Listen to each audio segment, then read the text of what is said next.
Haleluya, puji Tuhan saudara, bertemu kembali dalam program ayat-ayat Mas Firman Tuhan yang akan memberkati setiap saudara dan menjadi jawaban atas segala pergumulan kehidupan saudara. Segeralah berlangganan dengan program ini dengan cara mensubscribe channel ini saudara, dan tekan tanda loncengnya, maka setiap hari saudara akan diberkati melalui ayat-ayat Mas Firman Tuhan. Jika saudara merasa diberkati melalui program ini dan saudara rindu memberkati, saudara butuh informasi lebih lanjut, silahkan lihat di kolom deskripsi video ini saudara. Puji Tuhan saudara, mari kita berdoa buat firman Tuhan, buat ayat-ayat Mas Firman Tuhan yang akan kita renungkan bersama. Bapa di sorga, saat ini Tuhan, kami kembali bersyukur buat nafas kehidupan yang Tuhan beri, di mana saat ini kembali kami punya kesempatan untuk merenungkan firman-Mu. Berkati kami melalui firman-Mu, teguhkan kami melalui firman-Mu, hiburkan kami melalui firman-Mu, dan terangi jalan kami melalui firman-Mu. Berkati setiap anak-anak-Mu, jamah hati setiap anak-anak-Mu ya Tuhan, untuk siap ditaburi oleh firman-Mu, dan Kau mengurapi hamba dalam menyampaikan firman-Mu. Dalam nama Tuhan Yesus kami renungkan firman Tuhan. Haleluya, amin. Puji Tuhan saudara, di dalam video ini kembali saudara akan diberkati melalui ayat-ayat Mas Firman Tuhan yang akan meneguhkan iman saudara, yang akan menguatkan hati saudara. Adapun topik firman Tuhan yang saya rindu kita renungkan melalui ayat-ayat Mas Firman Tuhan di dalam video ini adalah topik tentang penyertaan Tuhan. Dia Allah yang ajaib, Dia Allah yang berkuasa. Dia akan menyertai perjalanan kehidupan kita saudara. Jika Dia menyertai hidup kita, maka doa-doa dan seruan kita kepada Tuhan akan dijawab oleh Tuhan. Itu sebabnya saat ini mari renungkan firman Tuhan, rindukan selalu firman Tuhan.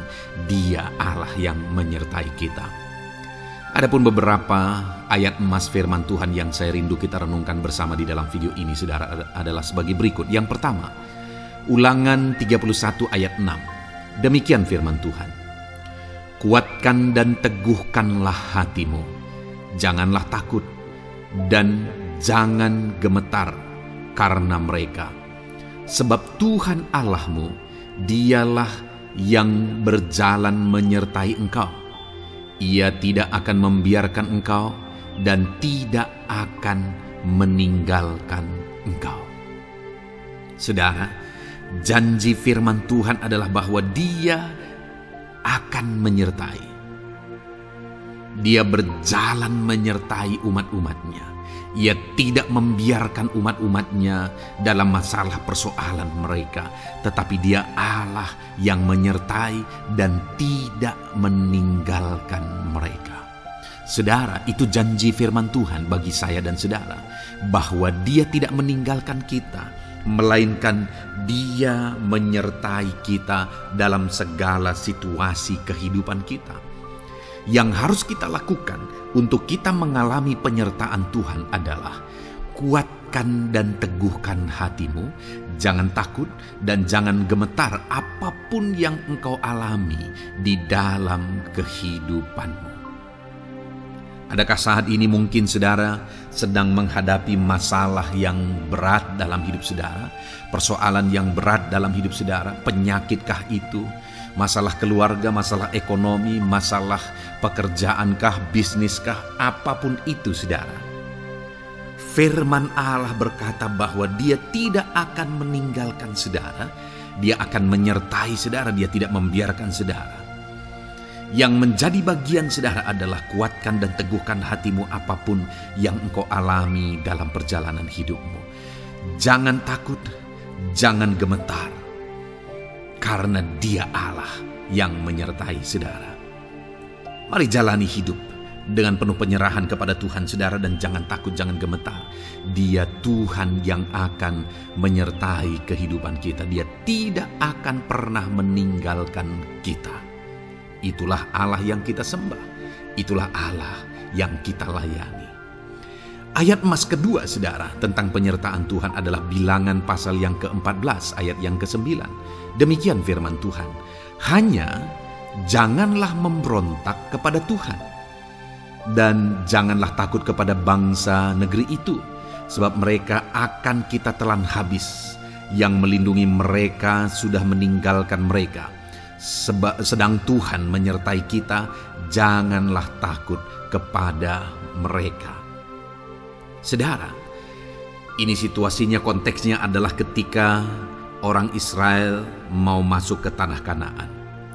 Dan tanah Kanaan sudah diintai. Dan kemudian ditegaskan oleh pengintai itu bahwa Dia akan menyertai kita. Tuhan akan menyertai kita. Sedangkan yang melindungi mereka sudah meninggalkan mereka. Saudara, dalam kehidupan kita di dunia ini, kalau Allah yang menyertai kita, siapakah yang sanggup menghadapi Allah? Itu yang mau ditegaskan di sini, bahwa berhala-berhala mereka sudah meninggalkan mereka. Yang melindungi mereka sudah meninggalkan mereka. Sedangkan Tuhan tidak meninggalkan kita. Tuhan menyertai kita. Jangan takut. Saudara, kita harus mengasihi semua orang. Kita tidak boleh membenci, memusuhi siapapun.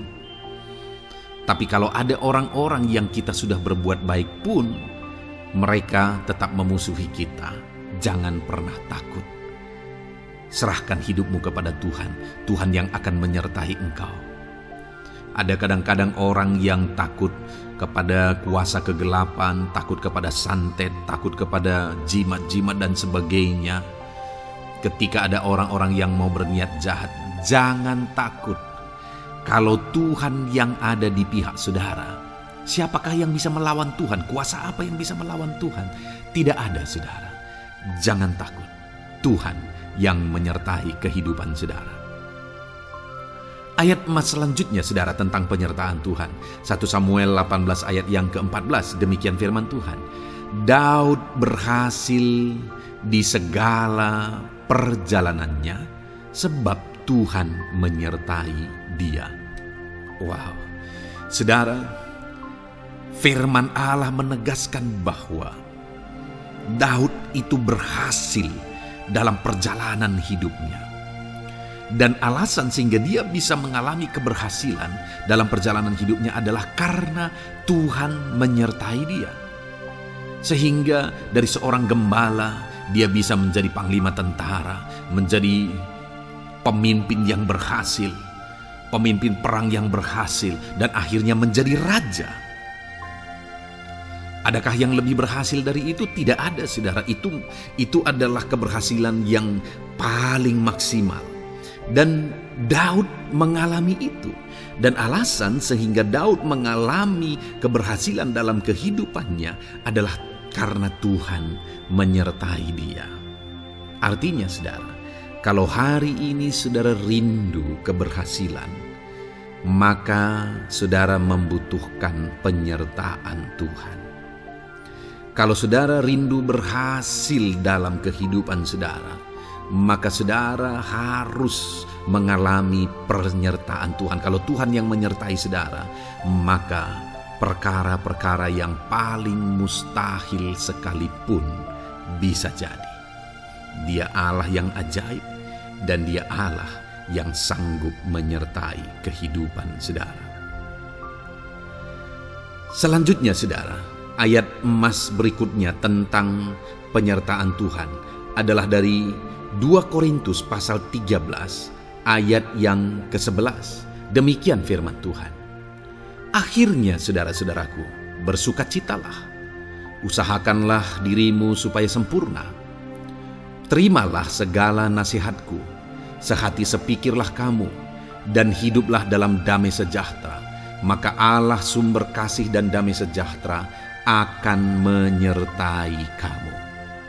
Saudara, kembali dijanjikan penyertaan Tuhan. Dan penyertaan Tuhan itu disertai dengan damai sejahtera. Artinya ketika Tuhan menyertai, ada damai sejahtera yang memenuhi kehidupan orang-orang yang disertai oleh Tuhan. Apakah yang paling kita cari di dunia ini kecuali damai sejahtera Tuhan yang memenuhi hidup kita? Tidak ada gunanya kita berhasil, tidak ada gunanya kita punya segala sesuatu kalau hidup kita penuh dengan ketakutan, tidak ada damai sejahtera. Kalau saudara rindu damai sejahtera Allah memenuhi kehidupan saudara, maka saudara harus mengalami penyertaan Tuhan, dan damai sejahteranya akan menyertai kehidupan saudara. Nah, bagaimana supaya mengalami penyertaan Tuhan dan damai sejahteranya memenuhi kita? Paulus berkata, akhirnya saudara-saudara bersukacitalah, usahakanlah dirimu supaya sempurna. Terimalah segala nasihatku. Nasihat yang dimaksudkan oleh Paulus ada firman Tuhan. Artinya, hiduplah berdasarkan prinsip-prinsip firman Tuhan. Usahakan dirimu hidup benar sesuai dengan prinsip-prinsip firman Tuhan, maka Tuhan akan menyertai engkau dan damai sejahteranya akan memenuhi kehidupan saudara. Puji Tuhan saudara, ayat emas yang terakhir tentang penyertaan Tuhan adalah Filipi 4 ayat 9. Demikian firman Tuhan. Dan apa yang telah kamu pelajari, apa yang telah kamu terima, dan apa yang telah kamu dengar, dan apa yang telah kamu lihat padaku, lakukanlah itu. Maka Allah sumber damai sejahtera akan menyertai kamu. Saudara, bagaimana supaya mengalami damai sejahtera Tuhan? Harus mengalami penyertaan Tuhan. Kembali, Paulus menegaskan di sini bahwa penyertaan Tuhan itu beriring dengan damai sejahtera. Allah sumber damai sejahtera itu akan memenuhi hidup kita dengan penuh damai sejahtera jika Dia menyertai kita. Dan bagaimana supaya kita disertai dan damai sejahteranya memenuhi kita? Apa yang telah kamu pelajari, apa yang telah kamu terima, apa yang telah kamu dengar, apa yang telah kamu lihat padaku, lakukan itu. Itu yang dinasihatkan oleh Paulus. Paulus yang hidup berdasarkan prinsip-prinsip kebenaran firman Tuhan. Paulus yang berjalan sesuai dengan kebenaran firman Tuhan. Dia berkata kepada umat-umat Tuhan, lihat, contoh aku, teladani aku yang hidup sesuai dengan prinsip firman Tuhan, maka Tuhan menyertai engkau dan damai sejahteranya memenuhi engkau. Jadi saudara, kembali, bagaimana supaya kita mengalami damai sejahtera Tuhan? Bagaimana supaya kita disertai Tuhan dan damai sejahteranya memenuhi kita? Hidup berdasarkan prinsip firman Tuhan. Puji Tuhan saudara, biarlah ayat-ayat emas firman Tuhan ini membangkitkan iman saudara bahwa saudara disertai oleh Tuhan. Dan damai sejahteranya, mujizatnya, perkara besar dinyatakan dalam kehidupan saudara. Puji Tuhan saudara, kiranya firman Tuhan ini meneguhkan iman saudara. Di dalam nama Tuhan Yesus kita akan berdoa bersama. Saya akan menopang saudara dalam doa. Haleluya. Ya saudara. Puji Tuhan saudara. Di dalam video ini kembali saudara akan diberkati oleh firman Tuhan, oleh ayat-ayat emas firman Tuhan. Di mana topik yang saya rindu kita renungkan melalui ayat-ayat emas firman Tuhan ini saudara adalah tentang pemulihan yang dikerjakan oleh Tuhan. Ayat-ayat emas ini akan membangkitkan iman saudara, akan membangkitkan motivasi saudara ketika firman Tuhan menyegarkan hati saudara. Adakah saat ini hidup saudara butuh pemulihan? Adakah saat ini saudara mengalami hati yang butuh pemulihan? Saudara sedang menghadapi situasi dan kondisi yang butuh pemulihan. Ada keadaan yang membutuhkan pemulihan, keluargakah itu, ekonomikah itu, situasi apapun itu. Ketahuilah saudara bahwa Allah yang kita sembah adalah Allah yang mengerjakan pemulihan. Bahkan untuk terjadinya pemulihan saudara, mati pun Dia rela supaya pemulihan terjadi bagi kehidupan umat-umatnya. Dia rela meninggalkan sorga, Dia rela merendahkan diri, Dia rela menderita, bahkan rela mati supaya pemulihan terjadi. Karena pemulihan adalah kerinduan Tuhan yang terdalam. Terjadinya pemulihan dalam kehidupan umat-umatnya adalah kerinduan Tuhan yang terdalam. Dia rindu hidup kita dipulihkan. Itu sebabnya saat ini kalau saudara rindu pemulihan dalam kehidupan saudara, dengarkan terus renungan ayat-ayat emas firman Tuhan ini saudara. Adapun beberapa ayat-ayat emas firman Tuhan tentang pemulihan yang Tuhan kerjakan adalah sebagai berikut. Yang pertama dari Ulangan pasal 30 ayat 2 sampai ayat yang ketiga. Demikian firman Tuhan. Dan apabila engkau berbalik kepada Tuhan Allahmu dan mendengarkan suaranya sesuai dengan segala yang kuperintahkan kepadamu pada hari ini, baik engkau maupun anak-anakmu dengan segenap hatimu dan dengan segenap jiwamu, maka Tuhan Allahmu akan memulihkan keadaanmu dan akan menyayangi engkau. Ia akan mengumpulkan engkau kembali dari segala bangsa di mana Tuhan Allahmu telah menyerahkan engkau. Saudara, konteks dari firman Tuhan ini, dari ayat firman Tuhan ini adalah di mana umat-umat Tuhan telah tercerai-berai, umat-umat Tuhan telah diserahkan. Lalu kemudian firman-Nya menegaskan bahwa Dia rindu mengerjakan pemulihan dan mengumpulkan kembali umat-umat Tuhan yang telah terserak itu. Artinya Tuhan rindu pemulihan terjadi dalam kehidupan umat-umatnya. Dan syarat dari pemulihan itu Dia jelaskan di kalimat pertama, saudara, yaitu apabila engkau berbalik kepada Tuhan Allahmu dan mendengarkan suaranya. Saudara, Allah mengerjakan pemulihan bagi umat-umatnya ketika umat-umatnya berbalik kepada Dia. Jika umat-umatnya berbalik kepada Dia, jika umat-umatnya mendengarkan suaranya. Pemberontakanlah yang seringkali membuat umat-umat Tuhan menderita.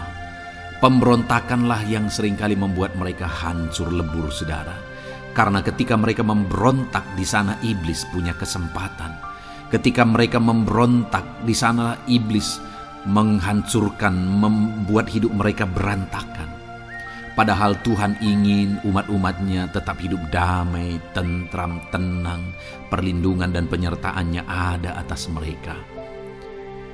Tetapi sekali lagi kepada umat-umatnya yang pada waktu itu telah tercerai-berai oleh karena pemberontakan mereka, Tuhan berkata, apabila engkau berbalik dan mendengarkan suaraku. Ini berbicara tentang pertobatan dan kemudian terus berjalan sesuai dengan kehendak Tuhan, sesuai dengan petunjuk dan suara Tuhan, sesuai dengan firman Tuhan.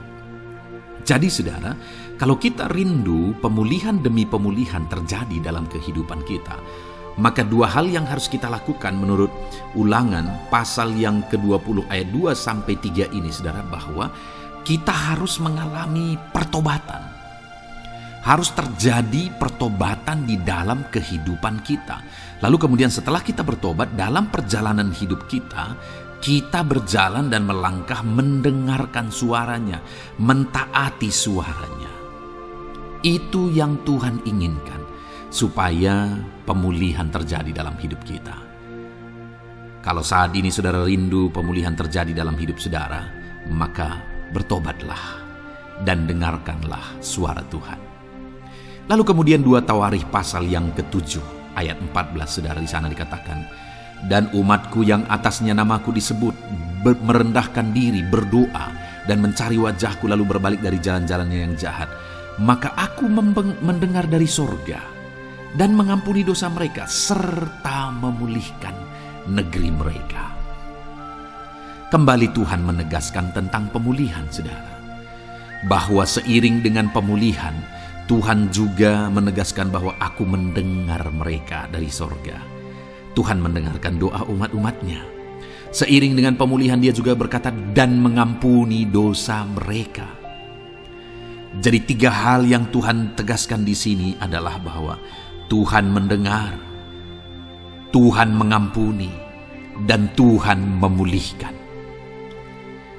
Luar biasa janji Tuhan di mana Dia mendengar seruan-seruan kita, di mana Dia mengampuni dosa dan pelanggaran kita, di mana Dia memulihkan negeri kita, memulihkan hidup kita, memulihkan keluarga kita, memulihkan segala sesuatu dalam hidup kita. Dan kemudian sebelumnya Dia jelaskan, saudara, supaya Dia mendengar, dosa kita diampuni dan kita dipulihkan. Dia berkata, dan umatku yang atasnya namaku disebut merendahkan diri. Yang harus kita lakukan supaya kita didengar, kita diampuni, dan kita dipulihkan adalah merendahkan diri. Ini hal yang penting untuk kita lakukan dalam kehidupan kita, saudara, yaitu belajar merendahkan diri. Lalu kemudian dikatakan juga, dan berdoa. Berdoa. Kalau kita rindu didengar, diampuni, dan dipulihkan, berdoalah. Berserulah kepada Tuhan. Dan kemudian dikatakan juga, dan mencari wajahku, merindukan Tuhan, mencari Tuhan. Jadi bukan hanya berdoa, saudara, tetapi juga merindukan Tuhan, mencari Tuhan. Lalu juga dikatakan lalu berbalik dari jalan-jalannya yang jahat, berbicara tentang pertobatan. Jadi kalau kita rindu supaya kita didengar oleh Tuhan, supaya kita diampuni oleh Tuhan, dan kita dipulihkan oleh Tuhan, maka dalam perjalanan hidup kita belajar merendahkan diri, hiduplah berdoa, carilah wajah Tuhan, lalu berbalik atau bertobatlah, alami pertobatan. Maka Tuhan berkata, Dia menegaskan, maka aku akan mendengar dari sorga, mengampuni dosa mereka, serta memulihkan negeri mereka. Tuhan dengar, Tuhan ampuni, Tuhan pulihkan setiap saudara. Ayat mas selanjutnya, saudara, adalah Ayub pasal 42 ayat yang ke-10. Demikian firman Tuhan. Lalu Tuhan memulihkan keadaan Ayub. Setelah ia meminta doa untuk sahabat-sahabatnya, dan Tuhan memberikan kepada Ayub 2 kali lipat dari segala kepunyaannya dahulu. Saudara, di sini dikatakan Tuhan memulihkan keadaan Ayub. Tetapi kalau kita lihat, saudara, pemulihan ini terjadi bukan tadinya 1, lalu kemudian jadi 0, lalu dipulihkan jadi 1, bukan. Tapi pemulihan yang Tuhan kerjakan di sini adalah bahwa tadinya 1, lalu Tuhan pulihkan jadi 2. Itulah pemulihan yang Tuhan kerjakan dalam konteks ini, saudara. Tadinya 1, tapi Tuhan pulihkan jadi 2. Dan itu terjadi ketika Ayub meminta doa untuk sahabat-sahabatnya. Di mana sahabat-sahabatnya dalam konteks kita Ayub adalah sahabat-sahabat yang bukan mendukung dia, malah mempersalahkan dia dalam penderitaan yang dia alami. Mereka menghakimi, mereka menuduh, menyakiti hati Ayub. Tetapi namun demikian, Ayub mendoakan mereka. Ketika Ayub mampu mendoakan mereka sekalipun mereka menyakiti hatinya, Tuhan memulihkan keadaan Ayub. Kalau engkau mampu mengampuni, engkau mampu mendoakan orang-orang lain, bahkan orang-orang yang menyakiti hati saudara, maka saudara akan melihat berkat Tuhan, pemulihan daripada Tuhan terjadi dalam hidup saudara. Mazmur 126 ayat 1 dikatakan di sana, nyanyian ziarah. Ketika Tuhan memulihkan keadaan Sion, keadaan kita seperti orang-orang bermimpi. Saudara, kalau Tuhan mengerjakan pemulihan dalam hidup kita, maka kita seperti bermimpi, katanya. Artinya, pemulihan yang dikerjakan Tuhan itu di luar dari dugaan, di luar dari pikiran, lebih dari apa yang dipikirkan, lebih dari apa yang didoakan. Kalau saudara rindu itu terjadi dalam kehidupan saudara, maka rindukanlah pemulihan itu dalam hidup saudara. Rindukanlah pemulihan daripada Tuhan, maka Dia akan mengerjakan pemulihan lebih dari apa yang saudara pikirkan. Bahkan ayat emas terakhir dalam Yeremia pasal 29 ayat 12 sampai 14, saudara, di sana dikatakan, dan apabila kamu berseru dan datang untuk berdoa kepadaku, maka aku akan mendengarkan kamu. Apabila kamu mencari aku, kamu akan menemukan aku. Apabila kamu menanyakan aku dengan segenap hati, aku akan memberi kamu menemukan aku, demikianlah firman Tuhan.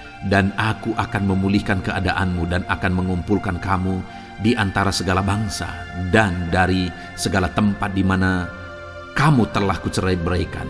Demikianlah firman Tuhan. Dan aku akan mengembalikan kamu ke tempat di mana aku telah membuang kamu. Saudara, Tuhan kembali juga menegaskan pemulihan yang akan Dia kerjakan bagi umat-umatnya jika mereka hidup berseru dan berdoa. Maka Tuhan mendengar dan memulihkan. Apabila mereka mencari Tuhan, maka mereka menemukan Tuhan dan keadaan mereka dipulihkan. Jadi Tuhan mau umat-umatnya hidup berseru, hidup berdoa, hidup mencari Tuhan, maka Tuhan akan mengerjakan pemulihan. Kalau saya dan saudara rindu pemulihan terjadi dalam hidup kita, saudara, mari hidup berdoa kepada Tuhan, cari wajah Tuhan, maka kita akan menemukan pemulihan Tuhan kerjakan dalam hidup kita. Puji Tuhan, saudara, biarlah ayat-ayat emas firman Tuhan ini meneguhkan iman saudara, membangkitkan iman saudara. Dan terus dengarkan renungan ini saudara akan diberkati terus dengan ayat-ayat emas firman Tuhan dengan topik selanjutnya dalam nama Tuhan Yesus. Haleluya. Ketika kita rindu dan haus. Puji Tuhan saudara, di dalam video ini kembali saudara akan diberkati, dikuatkan dan diteguhkan, dan iman saudara dibangkitkan melalui ayat-ayat emas firman Tuhan. Di mana topik ayat-ayat emas firman Tuhan hari ini adalah tentang waktu Tuhan adalah waktu yang terbaik. Saudara, berbicara tentang waktu, setiap kita pasti ingin supaya semuanya bisa cepat. Semuanya bisa berjalan sesuai dengan apa yang kita pikirkan. Semuanya melaju cepat. Karena manusia yang hidup di zaman ini adalah manusia yang rindu semuanya serba instan. Tetapi saudara, segala sesuatu di dunia ini sebenarnya ada dalam kuasa Tuhan. Dan Dia sudah menetapkan segala sesuatu berdasarkan rencana-rencananya. Dan Dia sudah menetapkan semua waktu-waktu yang terbaik. Karena Dia Allah yang Maha Tahu. Demikian juga dalam kehidupan setiap kita saudara. Allah itu mewujudkan, menyatakan, melakukan mujizatnya dalam kehidupan kita. Di waktu yang telah Dia tetapkan dalam hidup kita. Dan sekali lagi waktu Tuhan adalah waktu yang terbaik. Puji Tuhan saudara, ada pun beberapa ayat emas firman Tuhan yang kita renungkan bersama di dalam video ini saudara adalah sebagai berikut. Yang pertama dari 2 Petrus pasal 3 ayat 9. Demikian firman Tuhan. Tuhan tidak lalai menepati janjinya, sekalipun ada orang yang menganggapnya sebagai kelalaian. Tetapi Ia sabar terhadap kamu, karena Ia menghendaki supaya jangan ada yang binasa, melainkan supaya semua orang berbalik dan bertobat. Saudara, Petrus menegaskan bahwa Tuhan tidak lalai menepati janjinya. Artinya apa saudara? Tuhan sudah menetapkan waktu yang terbaik untuk menepati janjinya. Sekalipun ada orang yang menganggapnya sebagai kelalaian, tetapi Tuhan itu sabar. Dan Tuhan itu telah menetapkan waktu yang terbaik untuk segala sesuatu dalam kehidupan kita. Percayakah saudara bahwa Allah telah menetapkan yang terbaik untuk menolong kehidupan saudara? Itu yang ditegaskan oleh firman Tuhan. Bahwa Dia tidak lalai menepati janjinya. Dia akan menyatakan rancangannya, mewujudkan rancangannya atas kehidupan umat-umatnya sesuai dengan waktu yang terbaik yang telah Dia tetapkan bagi setiap umatnya. Tuhan tidak lalai menepati janjinya saudara. Tuhan tidak lalai menepati janjinya. Adakah saat ini saudara sedang ada dalam pergumulan? Saudara sedang berbeban berat. Saudara sudah menaikkan doa-doa saudara kepada Tuhan, tetapi sepertinya Tuhan tidak peduli. Dengar saudara, bukannya Tuhan tidak peduli. Di dalam video-video sebelumnya kita juga sudah banyak belajar bahwa Allah itu menyertai, Allah itu peduli, Allah itu memperhatikan, Allah itu bertindak dan sebagainya dan sebagainya. Tetapi satu hal yang perlu kita sadari dengan pasti, bahwa Allah bekerja sesuai dengan waktu yang telah Dia tetapkan, waktu yang terbaik yang telah Dia tetapkan. Karena Allah itu Maha Tahu, Dia Allah yang tahu segala sesuatu, Dia Allah yang tahu masa depan sekalipun. Dan Dia tidak akan lalai menepati janjinya. Itu sebabnya saudara, mari kita melangkah sesuai dengan waktu yang Tuhan tetapkan, kita harapkan terjadi dalam hidup kita. Kita nantikan waktu Tuhan, waktu yang terbaik dalam kehidupan kita. Percayalah bahwa Allah tidak lalai menepati janjinya untuk menolong kehidupan saudara sesuai dengan waktu yang telah Dia tetapkan. Kemudian ayat emas kedua saudara, tentang waktu Tuhan adalah waktu yang terbaik adalah dari Mazmur pasal 33 ayat 20 sampai ayat 22. Demikian firman Tuhan. Jiwa kita menanti-nantikan Tuhan. Dialah penolong kita dan perisai kita. Ya, karena Dia hati kita bersuka cita, sebab kepada nama-Nya yang kudus kita percaya. Kasih setiamu ya Tuhan kiranya menyertai kami seperti kami berharap kepadamu. Puji Tuhan saudara. Di sini ditegaskan bahwa jiwa kita menanti-nantikan Tuhan dan Dialah penolong kita dan perisai kita. Artinya Dia Tuhan yang menolong kita, Dia Tuhan yang melindungi kita, Dia Tuhan yang sanggup membentengi kehidupan kita. Itu sebabnya bagian kita menanti-nantikan Tuhan. Kita menantikan Tuhan bertindak. Kita menantikan Tuhan melakukan mujizat-Nya. Kita menantikan Tuhan melakukan perkara yang besar di dalam kehidupan kita, saudara. Ketika kita menantikan Dia menolong kehidupan kita, maka Dialah yang akan menolong kita, kata firman Tuhan ini. Ya, di hati kita bersuka cita, ada sukacita ketika kita mengalami pertolongan Tuhan saat kita menanti-nantikan pertolongan-Nya. Itu sebabnya saudara, dalam perjalanan kehidupan kita, mari kita nantikan Tuhan untuk menolong kehidupan kita, maka kita akan menyaksikan pertolongan Tuhan dinyatakan di dalam kehidupan kita. Kemudian ayat emas selanjutnya saudara adalah dari Yesaya pasal 30 ayat 18. Demikian firman Tuhan. Sebab itu Tuhan menanti-nantikan saatnya hendak menunjukkan kasih setia-Nya kepada kamu. Sebab itu Ia bangkit hendak menyayangi kamu, sebab Tuhan adalah Allah yang adil. Berbahagialah semua orang yang menanti-nantikan Dia. Wow saudara, ini ayat firman Tuhan yang sungguh indah. Karena dikatakan sebab itu Tuhan menanti-nantikan saatnya hendak menunjukkan kasih setia-Nya kepadamu.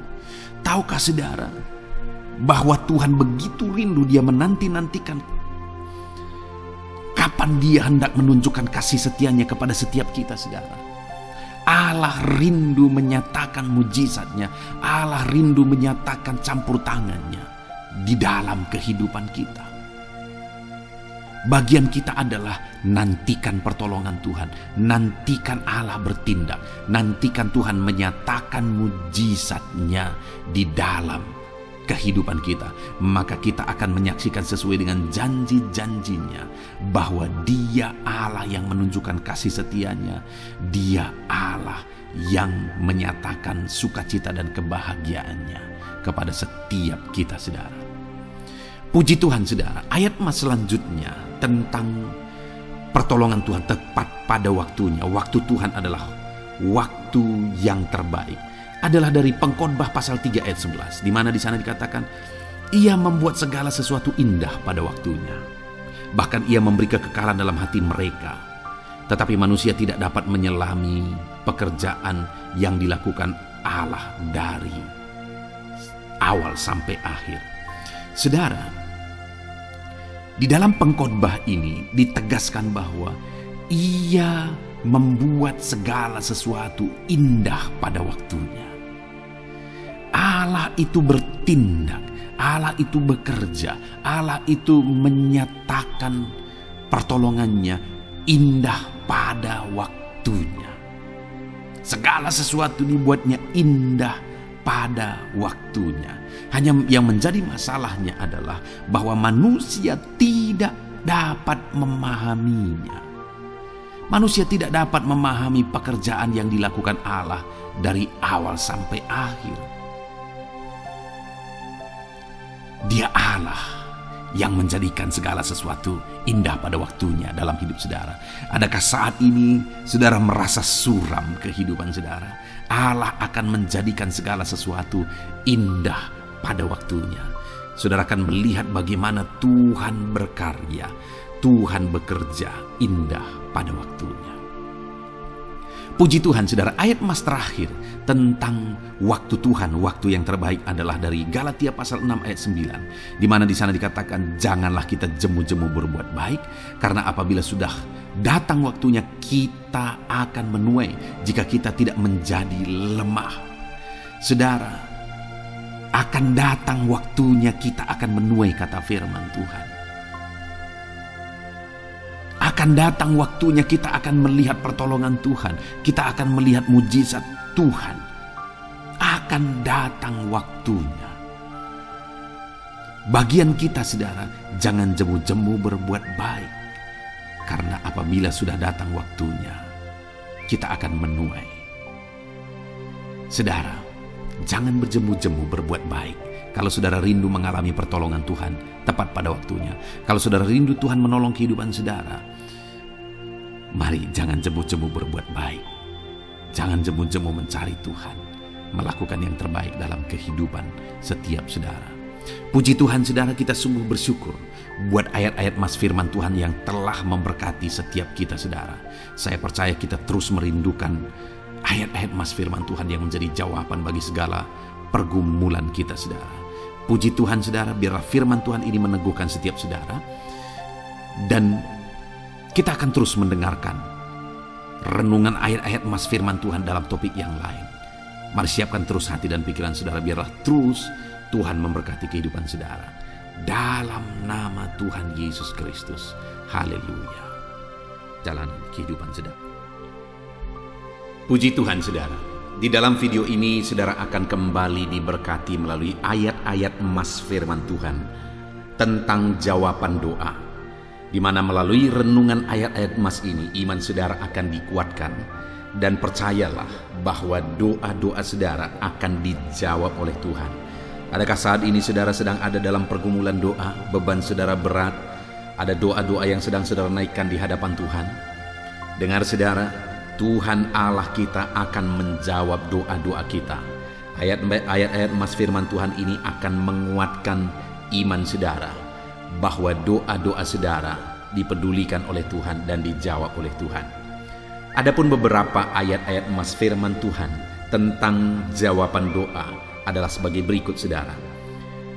Yang pertama, Markus pasal yang ke-11 ayat 24, di mana dikatakan di sana bahwa karena itu aku berkata kepadamu, apa saja yang kamu minta dan doakan, percayalah bahwa kamu telah menerimanya, maka hal itu akan diberikan kepadamu.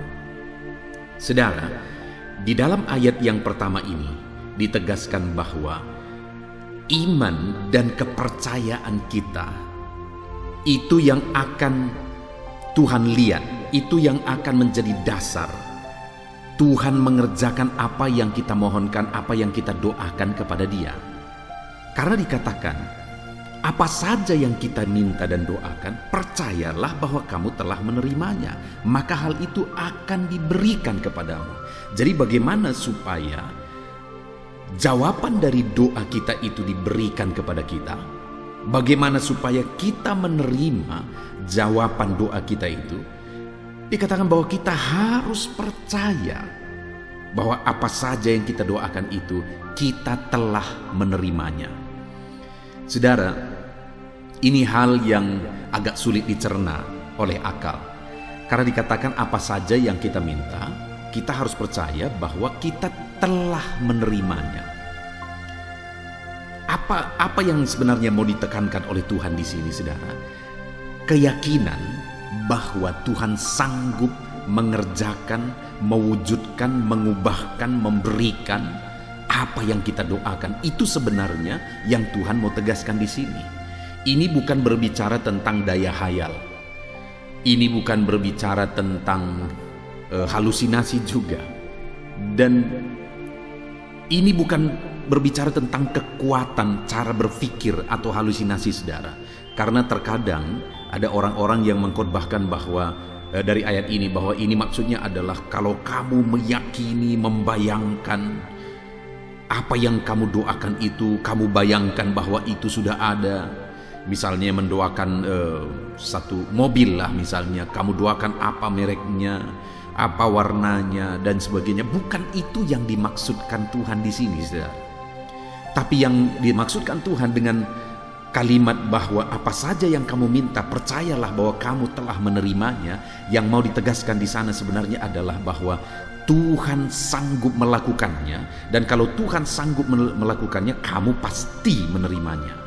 Itu yang sebenarnya mau ditegaskan. Jadi apa yang sebenarnya mau ditegaskan Tuhan di sini adalah tentang iman, percaya bahwa apa saja masalahmu, apa saja bebanmu, apa saja persoalanmu, apa saja kerinduanmu, Allah sanggup. Percayalah bahwa Dia sanggup mengerjakannya, mengubahkannya. Apa saja penyakitmu, Dia sanggup menyembuhkannya. Kalau Dia sanggup, percayalah bahwa kamu pasti menerimanya. Jadi kata telah di sana sebenarnya adalah menekankan tentang kepastian bahwa apa saja yang didoakan pasti diterima. Jadi saudara, saat ini percayalah, tidak ada yang mustahil bagi Tuhan. Tapi terkadang pikiran kita mengatakan ini mustahil. Pikiran kita mengatakan ini tidak mungkin. Berdasarkan pengalaman mungkin kita berpikir ini mustahil. Sama saja dengan Petrus, waktu dia menjala ikan, sepanjang malam dia sudah menjala ikan dan tidak dapat apa-apa.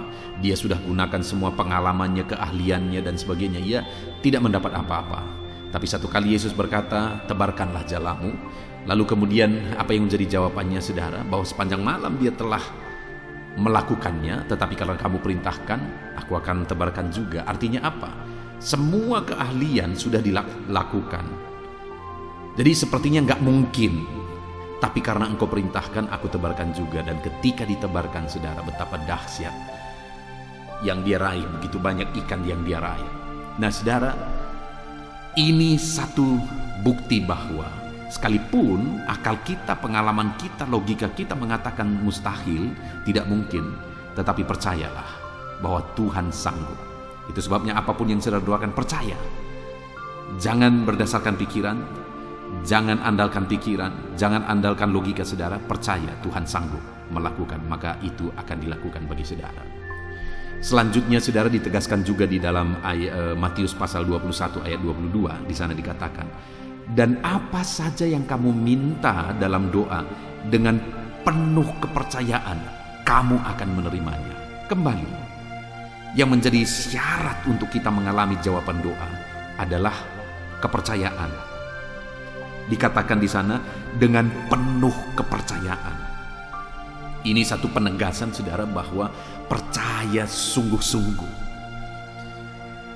Percaya bahwa Tuhan pasti sanggup.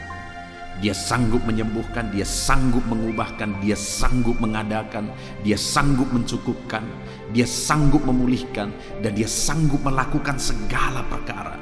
Percaya penuh, percaya total bahwa Allah kita sanggup. Percayalah, tidak ada yang mustahil bagi Tuhan. Dalam pengalaman hidup saya saudara, dalam melayani Tuhan, saya mengalami bahwa dalam perjalanan kehidupan saya menghadapi begitu banyak hal yang sepertinya mustahil secara logika, secara pikiran, ini mustahil. Tetapi Tuhan selalu punya cara. Tuhan selalu sanggup, Tuhan selalu berkuasa. Itu sebabnya percaya penuh. Hari ini saya mau menegaskan kepada saudara, kalau saudara rindu menerima jawaban-jawaban doa dalam kehidupan saudara, percaya penuh bahwa apa yang saudara doakan itu saudara akan menerimanya, karena Tuhan kita berkuasa untuk mewujudkan, untuk menjawab doa-doa kita.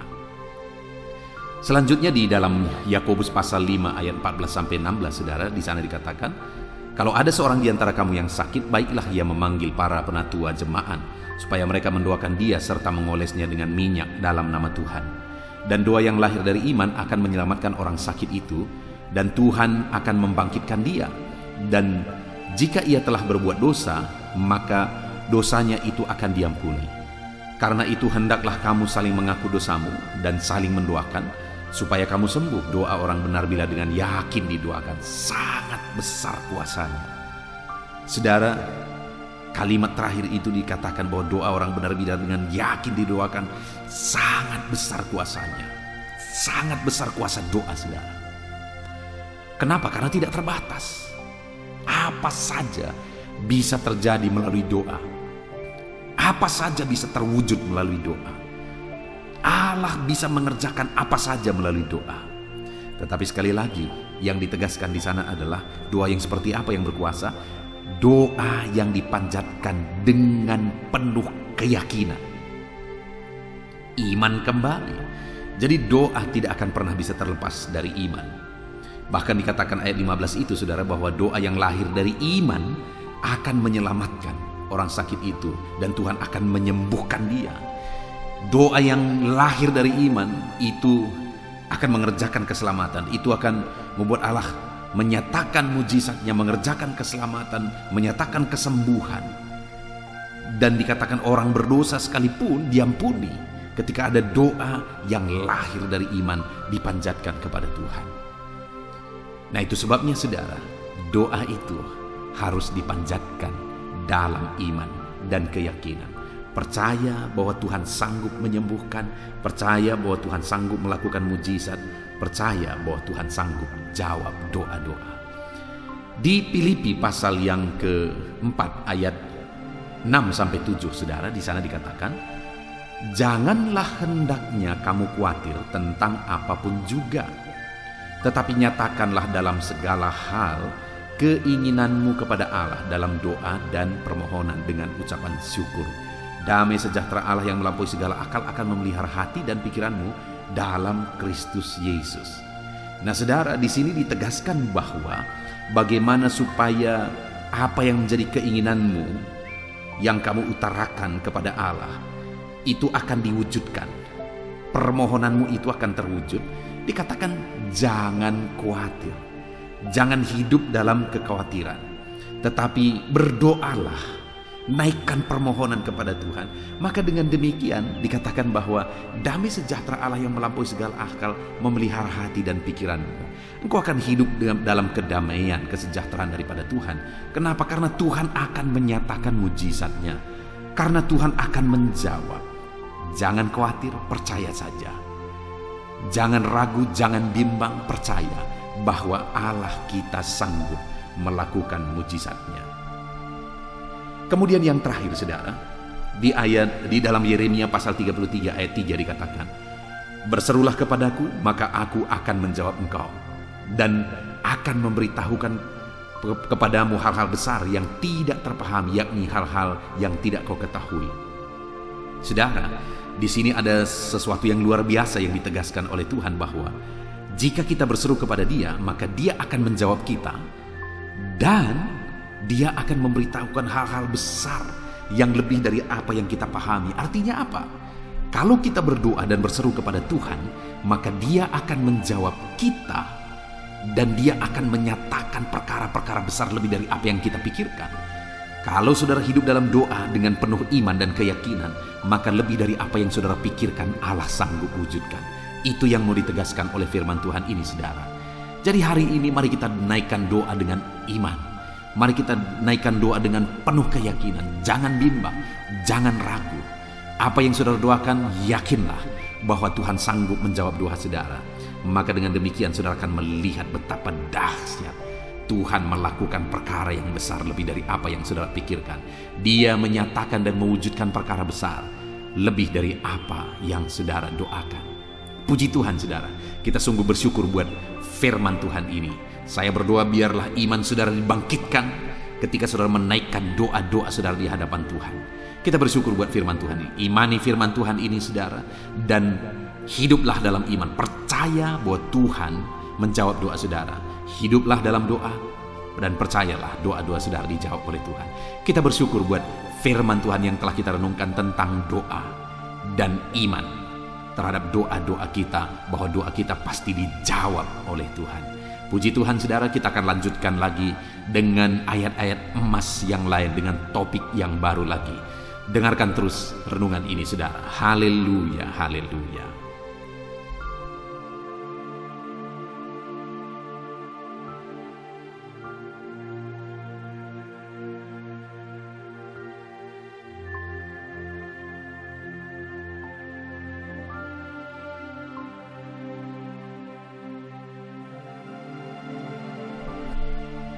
Puji Tuhan, saudara. Di dalam video ini saudara akan diberkati melalui ayat-ayat emas firman Tuhan, bagaimana kita menang di dalam pencobaan. Saudara, Dalam perjalanan kehidupan manusia, manusia akan selalu berhadapan dengan pencobaan demi pencobaan. Akan selalu saja ada pencobaan-pencobaan yang menerpa kehidupan manusia, termasuk orang-orang yang sudah percaya, saudara. Akan ada selalu pencobaan dalam berbagai bentuk yang bisa menerpa kehidupan kita sebagai orang-orang percaya. Nah, itu sebabnya, saudara, kita perlu belajar bagaimana supaya kita terhindar dari pencobaan, ataupun mungkin kalau Tuhan izinkan pencobaan itu kita alami, bagaimana supaya kita menang terhadap pencobaan-pencobaan yang kita alami di dalam kehidupan kita. Mungkin saat ini saudara sedang menghadapi satu pencobaan, apakah itu masalah, apakah itu penyakit, apakah itu persoalan, atau apapun bentuk pencobaan yang sedang saudara hadapi. Saat ini saudara perlu firman Tuhan, bagaimana supaya saudara menang atas semua pencobaan yang saudara hadapi. Kalau pencobaan itu mungkin saat ini masih sedang menerpa saudara, dan Allah belum melakukan mujizat, bagaimana supaya saudara kuat sampai pada akhirnya saudara menang atas segala pencobaan itu, saudara. Kerinduan dan harapannya melalui renungan ayat-ayat emas ini, saudara memahami bagaimana saudara menghadapi pencobaan, dan saudara memahami bagaimana saudara menang terhadap pencobaan. Bahkan saudara memahami juga bagaimana supaya saudara terhindar dari segala pencobaan. Kerinduannya supaya melalui renungan ini, saudara, pada akhirnya saudara menjadi pemenang-pemenang atas segala pencobaan hidup yang Tuhan izinkan saudara alami. Dan saya rindu mendengar kesaksian saudara setelah saudara mendengarkan renungan firman Tuhan ini, bagaimana saudara menang atas pencobaan yang saudara hadapi di dalam kehidupan saudara. Ataupun mungkin selama ini saudara sudah menerapkan prinsip-prinsip kebenaran firman Tuhan yang akan kita belajar di dalam video ini, dan kemudian saudara akhirnya menang atas pencobaan-pencobaan hidup yang saudara alami dalam kehidupan saudara. Silahkan saksikan di kolom komentar video ini, saudara, sehingga anak-anak Tuhan yang lain akan dikuatkan melalui kesaksian saudara. Puji Tuhan, saudara. Adapun beberapa ayat-ayat emas firman Tuhan tentang bagaimana menang atas pencobaan adalah sebagai berikut. Yang pertama, dari Lukas pasal 22 ayat yang ke-40, demikian firman Tuhan. Setelah tiba di tempat itu, ia berkata kepada mereka, "Berdoalah supaya kamu jangan jatuh ke dalam pencobaan." Saudara, di ayat emas yang pertama ini, bagaimana menang atau terhindar dari pencobaan, bagaimana kuat dari pencobaan. Di sini dikatakan, saudara, Yesus menegaskan kepada murid-muridnya, "Berdoalah supaya kamu jangan jatuh ke dalam pencobaan." Yesus memberi cara kepada murid-muridnya supaya mereka bisa terhindar dari pencobaan, di mana mereka ada banyak pencobaan yang akan menimpa murid-muridnya seperti yang dia alami. Tetapi Yesus juga mengajar murid-muridnya, selain dia akan memberi kemenangan bagi mereka melalui rohnya nanti setelah dia pergi ke sorga, tapi Yesus juga memberi penegasan kepada mereka supaya mereka terhindar dari pencobaan. Mereka perlu berdoa supaya terhindar dari pencobaan tersebut, supaya jangan jatuh ke dalam pencobaan tersebut. Saudara, di dalam kehidupan kita, selagi pencobaan bisa dihindari dari kehidupan kita, setiap kita pasti rindu supaya pencobaan itu dilalukan. Kalau pencobaan itu Tuhan kehendaki kita hadapi, ya kita rindu kekuatan sampai akhirnya kita menang. Tetapi selagi masih bisa pencobaan itu terhindar dari kehidupan kita, pasti setiap kita rindu supaya pencobaan itu terhindar. Dan di sini Yesus berkata, "Berdoalah supaya kamu jangan jatuh ke dalam pencobaan." Jadi supaya pencobaan itu terhindar dari kehidupan kita dan kita tidak masuk, kita tidak jatuh ke dalam pencobaan itu, Yesus berkata, "Berdoalah." Jadi hari ini, saudara, kita perlu berdoa supaya pencobaan itu tidak jatuh ke dalam diri kita, supaya kita tidak diterpa oleh pencobaan. Itu juga yang ada di doa Bapa kami, "Janganlah membawa kami ke dalam pencobaan." Saudara, hari ini biarlah kita bersama berdoa Dan biarlah setiap hari-hari kita bersama berseru kepada Tuhan, Tuhan, jangan membawa kami ke dalam pencobaan, hindarkan kami dari pencobaan. Jadi saudara, supaya kita terhindar dari pencobaan, berdoalah supaya Tuhan menghindarkan saudara dari pencobaan. Hari ini, melalui firman Tuhan ini, biarlah setiap kita disadarkan supaya setiap hari kita perlu berdoa supaya kita dijauhkan, dihindarkan dari pencobaan.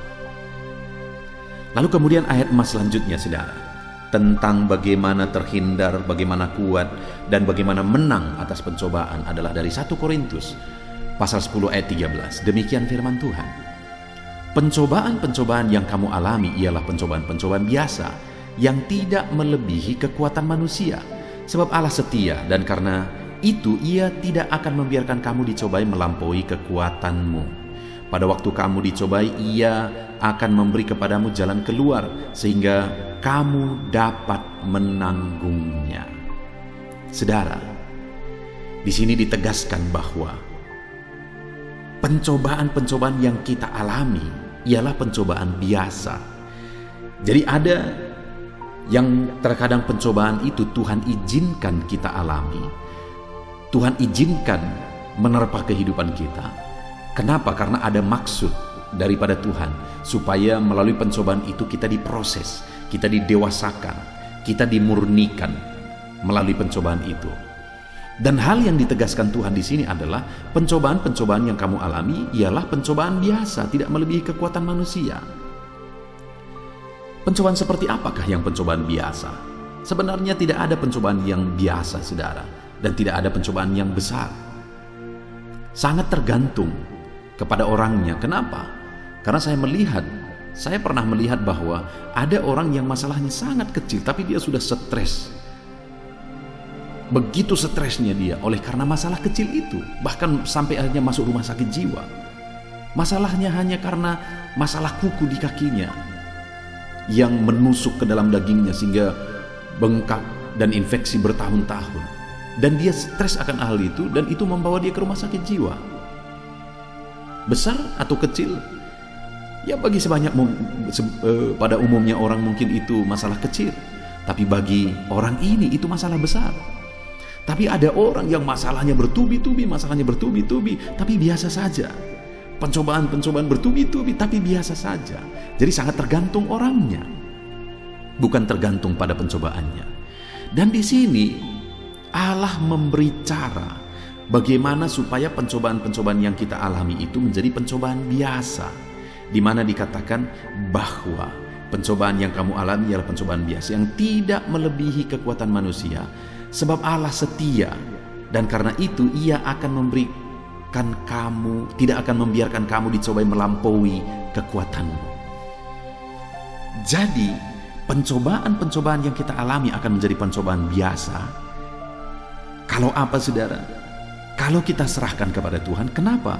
Di sini dikatakan sebab Allah setia, dan Dia tidak membiarkan kamu dicobai melampaui kekuatanmu. Artinya Dia akan memberi kekuatan melebihi daripada pencobaan itu. Jadi bagaimana supaya pencobaan-pencobaan yang kita alami dalam hidup ini menjadi pencobaan biasa dan kita sanggup melampauinya, menjalaninya, menghadapinya? Nah, dan di sini dikatakan pada waktu kamu dicobai, Ia memberi jalan keluar sehingga kamu dapat menanggungnya. Jadi saudara, kita perlu menghadapi semuanya bersama dengan Tuhan, supaya pencobaan-pencobaan yang kita alami itu menjadi pencobaan biasa. Kita kuat dan Allah memberi jalan keluar bagi kita. Ayat selanjutnya, saudara, tentang bagaimana Allah memberi kita kekuatan dan jalan keluar atas segala pencobaan yang kita alami. Dari 2 Petrus pasal 2 ayat 9, demikian firman Tuhan. Maka nyata bahwa Tuhan tahu menyelamatkan orang-orang saleh dari pencobaan, dan tahu menyimpan orang-orang jahat untuk disiksa pada hari penghakiman. Saudara, di sini jelas firman Allah menegaskan bahwa Tuhan menyelamatkan orang-orang saleh dari pencobaan dan menyimpan orang-orang jahat untuk disiksa pada hari penghakiman. Jadi siapa yang akan selamat dari pencobaan? Siapa yang akan dihindarkan Tuhan dari pencobaan? Orang-orang saleh. Siapa yang akan menderita siksaan pada hari terakhir? Orang yang hidup dalam kejahatan. Tetapi orang saleh akan diluputkan dari pencobaan. Jadi bagaimana supaya kita terbebas, menang, lepas dari pencobaan? Tuhan menolong kita dalam pencobaan. Hiduplah dalam kebenaran, hiduplah dalam kesalehan, maka Tuhan akan membebaskan kita dari pencobaan. Saudara, kehidupan seperti apa yang saudara jalani hari ini? Seringkali kita menghadapi banyak penderitaan oleh karena kita hidup dalam dosa, dalam kejahatan yang akhirnya mendatangkan pencobaan demi pencobaan. Sedangkan orang-orang yang hidup saleh, hidup benar, dihindarkan Tuhan dari pencobaan-pencobaan. Ayat mas selanjutnya, saudara, adalah dari 1 Timotius pasal 6 ayat yang ke-9. Demikian firman Tuhan. Tetapi mereka yang ingin kaya jatuh ke dalam pencobaan, ke dalam jerat dan ke dalam berbagai-bagai nafsu yang hampa dan yang mencelakakan dan menenggelamkan manusia ke dalam keruntuhan dan kebinasaan. Saudara, di sini ditegaskan bahwa yang membuat manusia jatuh ke dalam dosa atau pencobaan adalah mereka yang ingin kaya, tamak. Saudara, artinya apa? Sebaliknya, kalau kita tidak ingin jatuh ke dalam pencobaan, janganlah rakus, janganlah tamak. Apakah kekayaan itu salah? Tidak ada yang salah dengan kekayaan. Ada video di dalam ayat-ayat emas ini. Saya buat judulnya khusus ayat-ayat emas tentang bagaimana Tuhan memperkaya kita. Artinya begitu banyak ayat-ayat yang menegaskan bahwa Tuhan mau kita kaya. Sekalipun tidak semua orang-orang percaya akan menjadi kaya juga. Karena ada orang-orang yang memang atas seizin Tuhan dia harus menderita, dia harus kekurangan dalam melayani Tuhan. Itu anugerah juga, itu kasih karunia Tuhan juga. Tetapi tidak ada salah juga dengan kekayaan. Tuhan malah menjanjikan kekayaan di dalam firman-Nya. Tetapi yang menjadi masalahnya di sini adalah bahwa nafsu keinginan untuk menjadi kaya yang akhirnya melampaui keinginan akan Tuhan, kerinduan akan Tuhan, itu bisa membuat kita jatuh ke dalam pencobaan. Jadi saudara, biarlah kekayaan itu bonus. Yang harus kita pahami, kekayaan itu merupakan bonus dalam kita mengiring Tuhan. Itu kasih karunia Tuhan, bukan itu yang utama. Yang paling utama dalam hidup kita adalah Tuhan. Kita bertemu dengan Tuhan, kita mengalami keselamatan sehingga kelak kita masuk surga sampai selama-lamanya. Itu yang paling penting. Dan kalau di dalam perjalanan dalam hidup di dunia ini akhirnya Tuhan memperkaya kita, itu anugerah yang luar biasa. Itu kasih karunia Tuhan. Jadi saudara, di dalam hidup kita, marilah kita merindukan Tuhan lebih daripada perkara dunia ini. Kalau Tuhan mempercayakan kekayaan bagi kita, puji Tuhan, haleluya. Tapi jangan menginginkan kekayaan lebih daripada menginginkan Tuhan, lebih daripada menginginkan kebenaran. Karena itu bisa menjadi pencobaan. Kita bisa jatuh ke dalam pencobaan oleh karena keinginan akan kekayaan. Ayat mas selanjutnya, saudara, tentang bagaimana menang dalam pencobaan adalah dari Lukas pasal 8 ayat yang ke-13. Demikian firman Tuhan. Yang jatuh di tanah yang berbatu-batu itu ialah orang yang setelah mendengar firman itu menerimanya dengan gembira, tetapi mereka tidak berakar. Mereka percaya sebentar saja dan dalam masa pencobaan mereka murtad. Konteks dari ayat ini, saudara, adalah tentang perumpamaan benih yang ditabur, di mana ada yang jatuh di pinggir jalan, ada yang jatuh di tanah yang berbatu-batu, di semak duri, dan di tanah yang subur. Dan dikatakan di sini, benih yang jatuh di tanah yang berbatu-batu itu adalah orang yang mendengarkan firman, dan mereka sangat senang mendengarkan firman dan segera menerima firman itu dalam hidup mereka. Tetapi mereka tidak berakar. Dan karena mereka tidak berakar, iman mereka juga tidak kuat. Mereka percaya hanya sebentar saja. Dan akhirnya ketika ada masa pencobaan, mereka murtad. Nah, saudara, kenapa mereka tidak kuat di masa pencobaan? Kenapa pencobaan itu membuat akhirnya mereka berpaling dari jalan Tuhan? Karena iman mereka tidak kuat. Jadi supaya kita kuat dalam pencobaan, kita perlu iman yang kuat, saudara. Supaya saudara kuat dalam berbagai pencobaan yang menimpa kehidupan saudara, saudara harus memiliki iman yang kuat. Dan bagaimana supaya iman saudara kuat? Saudara harus berakar dalam firman. Bukan hanya suka mendengarkan firman Tuhan, tapi saudara harus berakar di dalam firman. Saudara, saya begitu rindu, begitu banyak anak-anak Tuhan bisa berakar melalui firman. Saya membuat channel renungan ini, saudara, ayat-ayat emas. Ada renungan untuk renungan malam, yaitu channel audio Alkitab. Ada renungan untuk renungan pagi, yaitu channel renungan penyejuk jiwa. Saya buat berbagai channel tersebut, saudara, dengan kerinduan supaya semakin banyak anak-anak Tuhan mendengarkan firman Tuhan dan mereka berakar dalam firman, sehingga sekalipun tanda-tanda akhir zaman sudah semakin nyata, artinya kita sudah hidup di akhir zaman ini, saudara, tapi kita akan tetap kuat karena kita berakar di dalam firman yang membangkitkan iman, meneguhkan iman kita, dan itu membuat kita kuat. Sehingga pencobaan, tantangan, masalah, persoalan apapun yang kita hadapi, kita tetap kuat. Jadi bagaimana supaya kuat dalam pencobaan? Miliki iman yang kuat.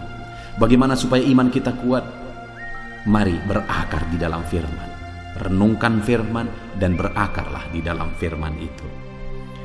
Ayat emas selanjutnya, saudara, tentang bagaimana menang atas pencobaan adalah dari Ibrani pasal 2 ayat yang ke-18. Demikian firman Tuhan. Sebab oleh karena ia sendiri telah menderita karena pencobaan, maka ia dapat menolong mereka yang dicobai.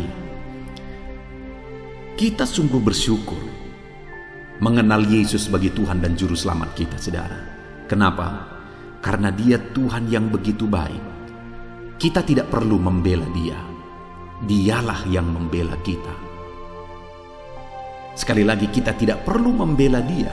Dialah yang membela kita. Dan ditegaskan di sini, saudara, bahwa Dia telah menderita pencobaan, bahkan Dia mati di kayu salib, dan ditegaskan bahwa Ia juga dapat menolong kita yang dicobai. Kenapa? Karena Dia sendiri merasakan.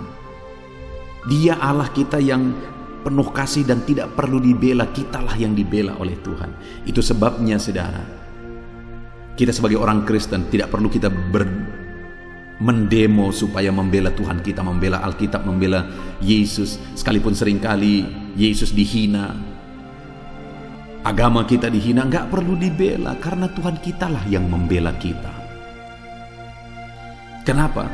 Dia Allah yang telah mengalami dan merasakan pencobaan, dan Dia pun mengerti bagaimana menolong kita yang dicobai.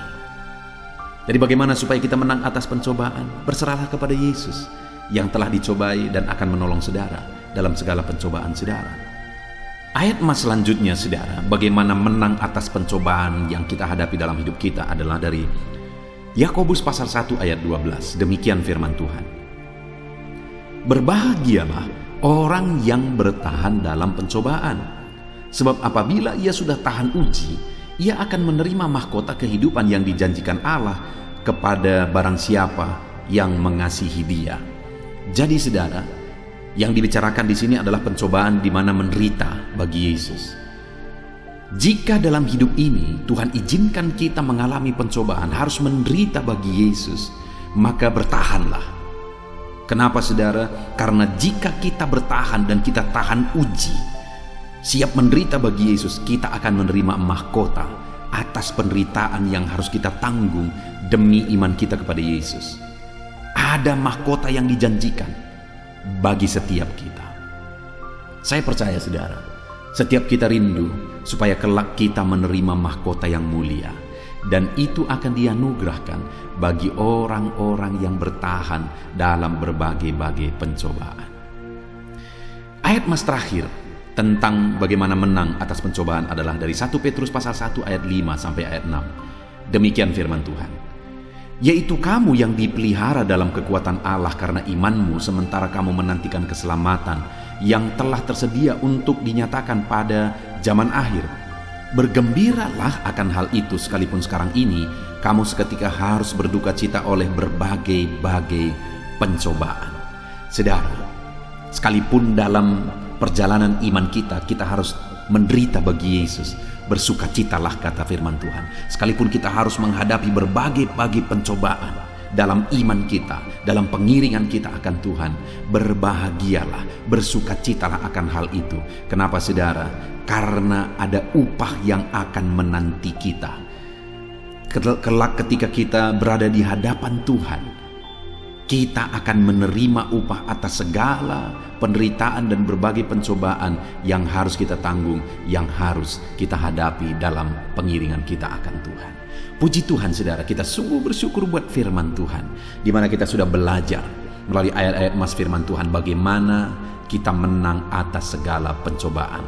Saya berdoa supaya saudara menang atas segala pencobaan yang saudara alami dalam hidup saudara. Dan mari kita berdoa kalau bisa pencobaan itu dihindarkan dari kehidupan kita. Tetapi kalau Tuhan izinkan, biar kita tetap kuat. Tuhanlah kekuatan kita dan kita akan menang atas pencobaan. Dan kalaupun Tuhan izinkan terus pencobaan itu ada pada kita, bertahanlah terus, karena ada upah yang akan kita terima kelak. Kita bersyukur buat firman Tuhan, bersyukur buat ayat-ayat emas ini. Saudara, mari kita berdoa. Saya rindu berdoa supaya saudara kuat atas segala pencobaan. Mari ambil sikap berdoa. Bapa di sorga, saat ini Tuhan, hamba berdoa bagi setiap anak-anak-Mu yang sedang mendengarkan video renungan ayat-ayat emas firman Tuhan tentang bagaimana kami menang atas pencobaan. Bapa yang baik, saat ini hamba berdoa bagi setiap anak-anak-Mu ini. Mungkin mereka saat ini sedang ditimpa oleh berbagai-bagai pencobaan. Mungkin ada masalah, ada persoalan, ada pencobaan yang mereka hadapi di dalam kehidupan mereka. Biarlah Tuhan yang memberi mereka kekuatan, Tuhan yang memberi mereka kemenangan atas segala pencobaan yang Kau izinkan mereka hadapi. Biarlah iman mereka semakin teguh. Berkati mereka Tuhan, kuatkan mereka, teguhkan mereka, beri mereka kemenangan atas segala pencobaan yang mereka hadapi. Dalam nama Tuhan Yesus Kristus kami berdoa. Haleluya. Amin. Haleluya, puji Tuhan saudara. Kita sungguh bersyukur buat kebenaran-kebenaran firman Tuhan yang telah kita renungkan bersama. Dan saya percaya setiap saudara sudah dikuatkan melalui ayat-ayat emas firman Tuhan yang telah kita renungkan bersama. Dan saat ini saudara, tiba waktunya untuk kita akan berdoa bersama, untuk menyerahkan segala beban persoalan dan pergumulan saudara kepada Tuhan. Saya akan menopang saudara dalam doa, dalam segala pergumulan-pergumulan saudara. Mari kita datang kepada Tuhan dengan sikap yang benar, dengan iman yang benar, dan tetap tekun berdoa. Sekalipun mungkin sekian lama saudara sudah berdoa kepada Tuhan dan saudara belum mendapatkan jawaban doa, tetaplah berdoa. Tuhan Allah kita siap untuk mendengar dan melakukan mujizat dalam kehidupan kita. Mari kita berdoa saudara. Bapa di sorga, saat ini Tuhan, hamba berdoa bagi setiap anak-anak-Mu ini. Engkau yang mengenal mereka pribadi lepas pribadi. Engkau tahu segala pergumulan mereka, segala persoalan kehidupan mereka. Dan saat ini hamba menopang mereka di dalam doa. Bapa yang baik, hamba berdoa khususnya bagi anak-anak-Mu yang sedang mengalami sakit penyakit saat ini. Tuhan kiranya yang menjadi jawaban atas segala pergumulan sakit penyakit mereka. Saudaraku, bagi saudara yang sedang sakit saat ini, angkat tangan saudara kepada Tuhan, tangan kanan saudara. Lalu taruh tangan kiri saudara di bagian tubuh saudara yang sakit. Tuhan Allah yang menyembuhkan saudara. Bapa di sorga, saat ini Engkau kiranya mengulurkan tangan dan mengerjakan kesembuhan bagi anak-anak-Mu yang sedang mengalami sakit. Engkau mengerjakan mujizat, Engkau menyembuhkan. Angkat segala beban penyakitnya, sembuhkan dia ya Tuhan, dalam nama Tuhan Yesus Kristus. Sembuhkan anak-anak-Mu ini yang sedang mengalami sakit.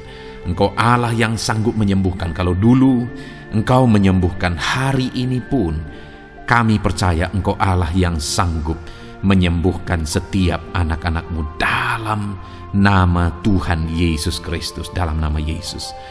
Jika ada anak-anak-Mu yang saat ini sedang mengalami masalah persoalan dalam kehidupan mereka, Mungkin ada beban, masalah, beban, persoalan yang sedang menindih kehidupan anak-anak-Mu.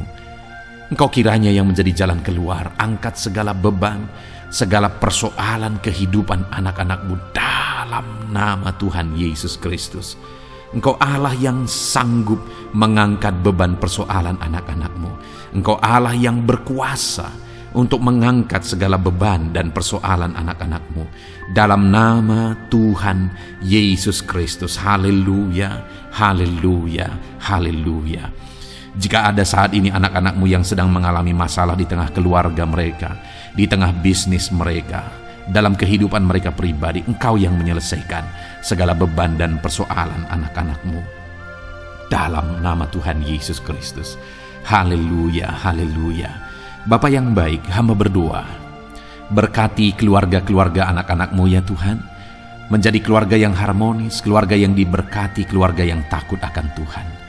Berkati keluarga-keluarga mereka Bapa, berkati para suami, berkati para istri, berkati anak-anak, berkati orang tua, berkati semuanya ya Tuhan, untuk sama-sama takut Tuhan, sama-sama mengasihi Tuhan, sama-sama mengasihi satu dengan yang lain di tengah-tengah keluarga, sehingga damai Tuhan, sehingga kesejahteraan daripada Tuhan memenuhi setiap keluarga-keluarga anak-anak-Mu ya Tuhan. Dalam nama Tuhan Yesus Kristus, dalam nama Tuhan Yesus. Bapa yang baik, saat ini hamba berdoa buat usaha pekerjaan anak-anak-Mu.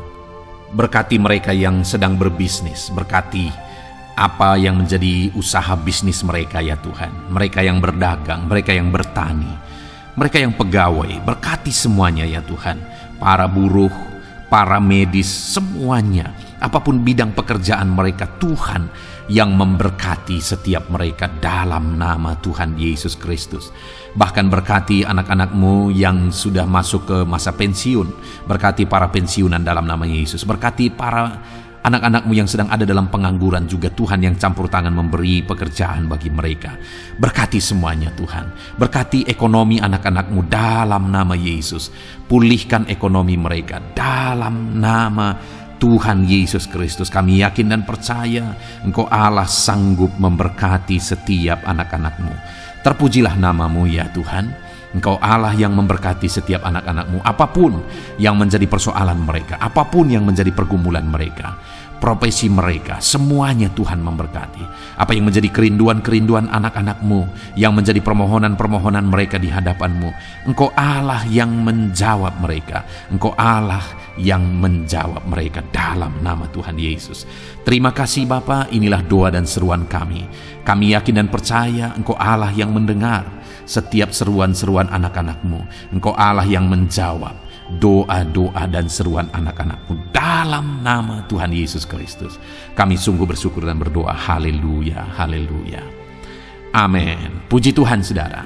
Saya percaya setiap saudara sudah diberkati melalui renungan firman Tuhan, dan saudara juga sudah dikuatkan ketika saudara didoakan. Percaya Tuhan menjawab doa-doa kita. Kalau saat ini saudara belum berlangganan dengan channel ini, saudara segeralah berlangganan. Silakan lihat tombol subscribe di bawah video ini. Kalau tombol subscribe masih berwarna merah, silakan ditekan dan tekan juga tanda loncengnya. Maka dengan demikian setiap hari saudara akan diberkati melalui ayat-ayat emas firman Tuhan. Kalau saudara merasa diberkati melalui renungan ini dan saudara rindu memberkati, saudara butuh informasi lebih lanjut, silakan lihat di kolom deskripsi video ini saudara. Puji Tuhan saudara, Tuhan kiranya memberkati setiap saudara dalam nama Tuhan Yesus Kristus. Kami berdoa haleluya. Amin.